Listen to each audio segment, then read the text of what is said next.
Pertanyaan mendasar yang paling sering diajukan adalah apa itu technopreneurship? Tunggu sebentar. Mari kita jauhkan diri kita sejenak dari buku, teks, dan istilah-istilah serius lainnya.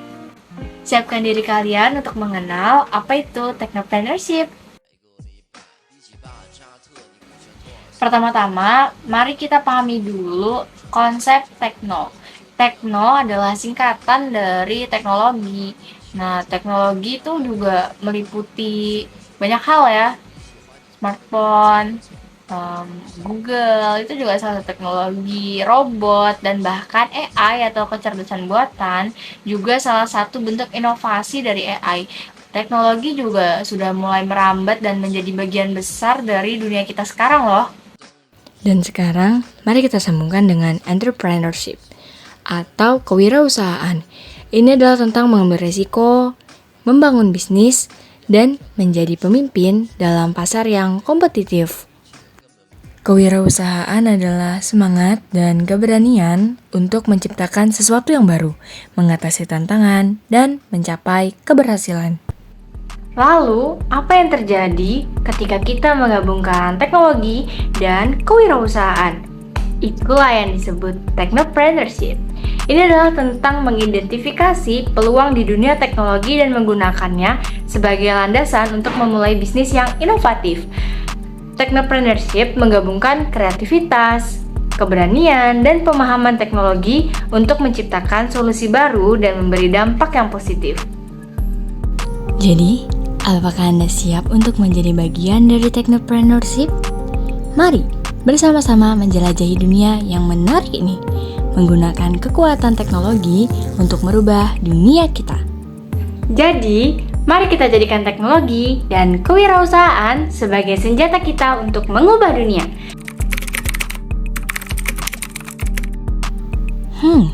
Mengapa kita mempelajari technopreneurship? Tentu saja, tujuan utama kita adalah untuk menjadi pionir inovasi dan menciptakan perubahan positif dalam dunia sistem informasi. Dalam dunia sistem informasi, technopreneurship memberi kita kekuatan untuk menggabungkan teknologi informasi dengan jiwa kewirausahaan. Tujuannya adalah untuk mengembangkan solusi yang cerdas, efektif, dan relevan dengan kebutuhan bisnis.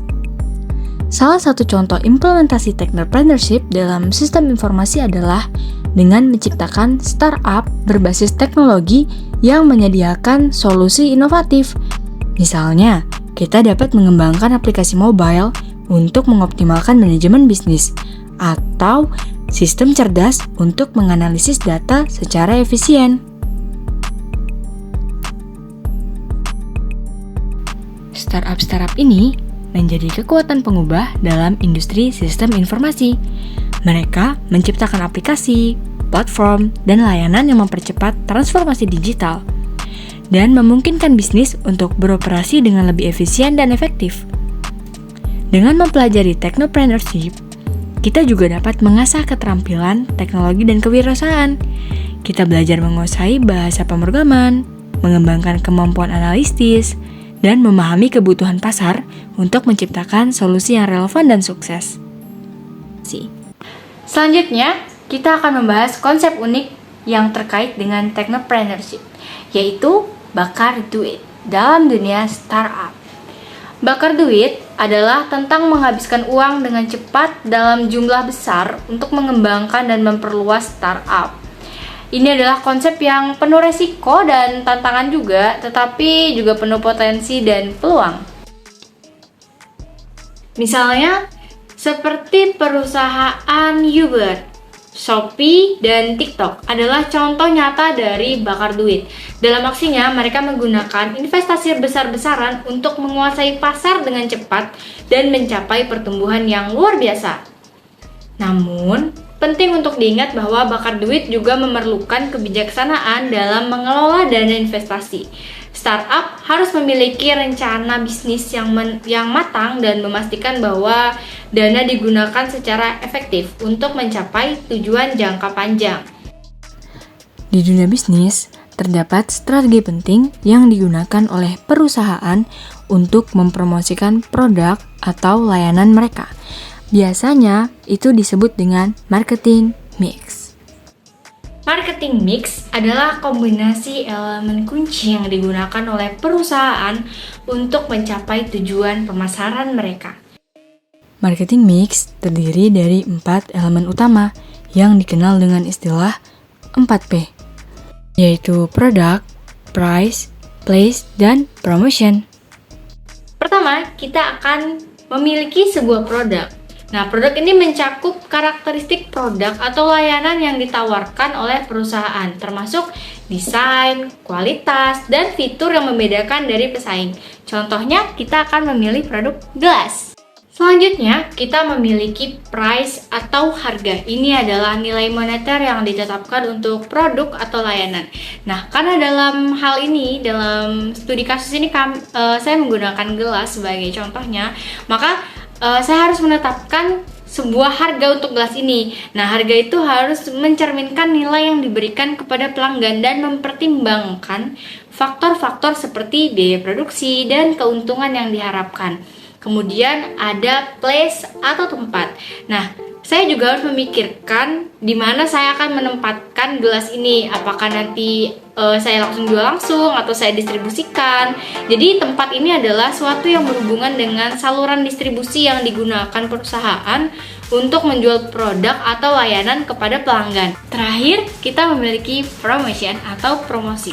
Ini melibatkan kegiatan pemasaran yang dilakukan perusahaan untuk meningkatkan kesadaran, minat, dan penjualan produk atau layanan.